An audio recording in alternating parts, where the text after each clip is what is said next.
Beberapa langkah yang harus kita lakukan sebelum kita melakukan enkripsi, teman-teman. Jadi jangan sembarangan melakukan enkripsi sebelum melakukan beberapa hal berikut. Karena seperti yang kalian tahu bahwa melakukan enkripsi atau penyimpanan data penting yang ada di kartu SD kita itu bisa saja gagal di tengah jalan, dan itu bisa berakibat pada data-data penting kita yang tersimpan itu terhapus. Oke, jadi ada baiknya kita melakukan beberapa hal berikut untuk menjaga keamanan data yang ada di dalam kartu SD kita sebelum kita mengenkripsinya, teman-teman. Oke, yang pertama, selalu cadangkan data penting yang ada di kartu SD kalian sebelum melakukan enkripsi. Nah, yang paling pertama yang harus kita lakukan adalah pastikan data-data yang kita mau enkripsi atau yang mau kita simpan itu sudah kita copy ke tempat lain, misalnya kayak flash disk ke handphone lain, dengan tujuan jika terjadi kesalahan pada proses enkripsi nanti kita masih memiliki data cadangan, teman-teman. Oke, selanjutnya yang kedua, jangan pernah melakukan enkripsi sebelum memformat kartu SD kita terlebih dahulu. Nah, ini banyak banget terjadi sama teman-teman juga yang baru pertama kali melakukan enkripsi. Proses memformat ini sebenarnya memang banyak yang tidak melakukan karena nanti bakal menghapus seluruh data yang ada di kartu SD, tapi memang harus kita bersihkan, teman-teman, agar proses enkripsi kita tidak gagal di tengah jalan. Makanya aku bilang tadi di awal, pastikan untuk mengcopy data-data kalian dulu ke tempat lain.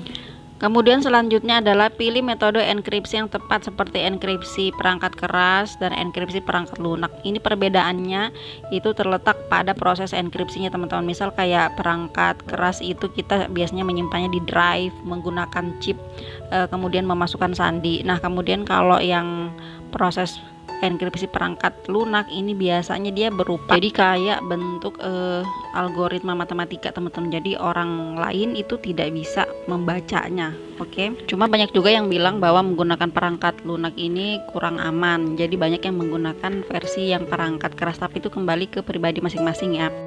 Nanti kalau ada waktu aku buatkan video sendirinya biar bisa lebih paham untuk yang versi perangkat lunak dan perangkat keras ini. Oke, next, selanjutnya pastikan kartu SD terhindar atau aman dari virus. Caranya dengan memindai kartu SD menggunakan aplikasi antivirus. Ada banyak aplikasi antivirus yang bisa teman-teman download di Play Store ya.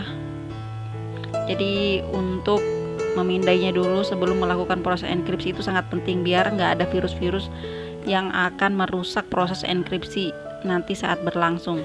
Jangan sampai nanti teman-teman malah file-file penting yang ada di kartu SD-nya terkena virus dan rusak, jadi nggak bisa kebaca ya.